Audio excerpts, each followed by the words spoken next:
Hey guys, good morning, good afternoon, good evening. This is Ron again from wapinas.com, work at home Pinas. So, I'm showing you the new laptop that I was able to buy here in Canada while I'm here.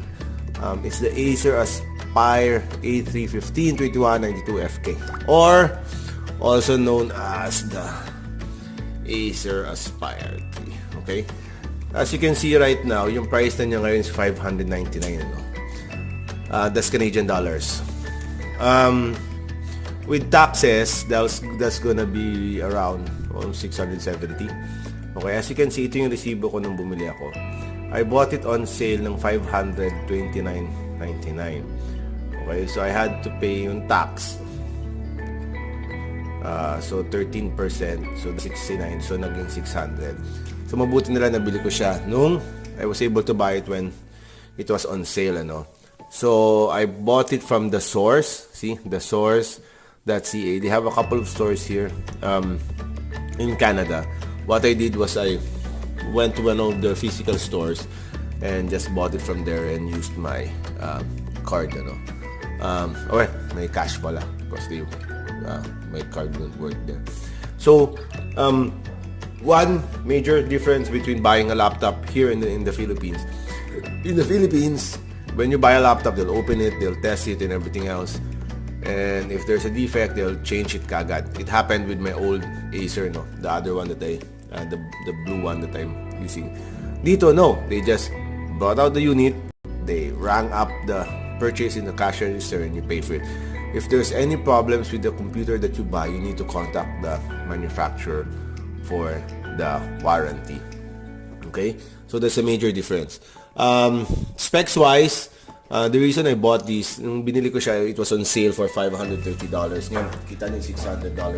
So I was able to save $70. If you look at it, it's using ng AMD A9 9420 processor. Pero ang hinabol ko kasi is the 1 terabyte na hard disk, which is almost full na pala.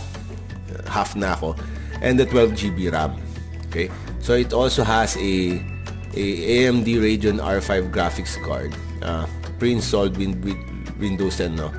Legit na Windows 10. So kung titingnan nyo, ito yung display, ito yung laptop features, ano? It's a 15.6 HD display. Processor niya is 3 GHz AMD A9 9420 dual core processor, 12 GB of RAM na DDR4 SDRAM, 1 terabyte na hard disk. OS niya is Windows 10. Okay. Ano pa ba? LCD ang screen type niya, hinge design siya, okay. Okay. RAM is 12. So nasabi na natin 'yan. May HDMI, okay. Going to the ports that you have. Okay. On the left side, if you look at it there, may HDMI port, may USB 3.0.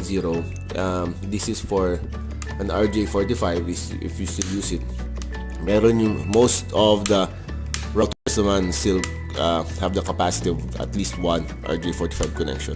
I don't use one anymore. It's all Wi-Fi. There's an memory card reader, okay, which is good. Okay. And there's two other USB ports on the other side. I think this 2.0 only. See, this black. A singular 3.5mm jack. Okay.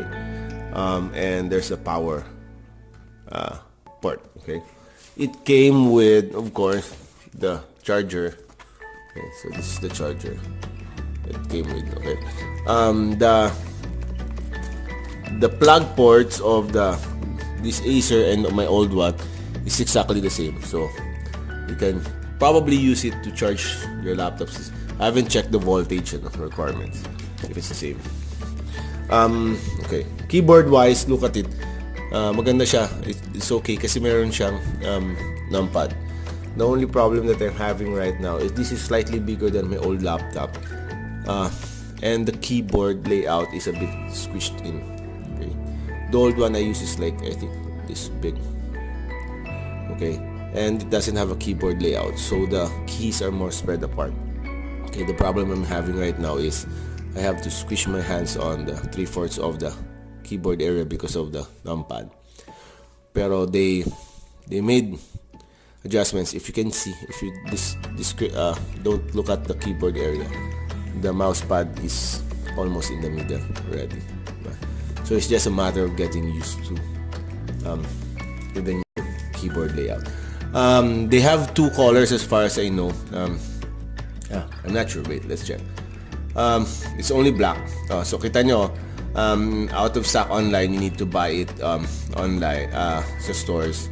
So what I did, I went to the Bramalea City Center. That's where I bought the PC, the laptop, and the sales rep there that accommodated me was also Filipino, but he's been here for a long time. So basically that's it. If you want to see, wait, let's see if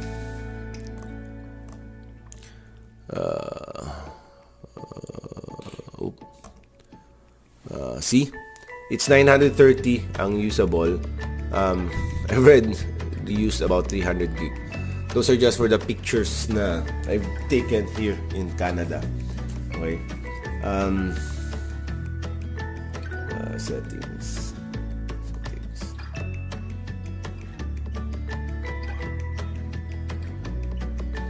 System. Okay.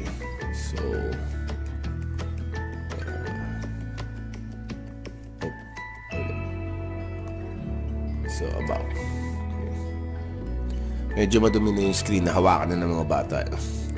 So as you can see, 5 compute cores daw sinasabi niya, no, 2C plus 3G. I'm not sure about that. I'm not a PC expert. It's using a 64-bit operating system. Okay, installed RAM is 12 GB. Okay, so legit siya na 12 GB. So far I've only used it playing StarCraft via the Battle.net. Battery time, it says here 4 hours and 23 minutes based dito sa ano. It's the screen is full bright. Okay, kita nyo hindi na nagbago. So hopefully it lasts the same one as my old Acer. So that's a quick unboxing for the Acer Aspire 3 that I bought from the source.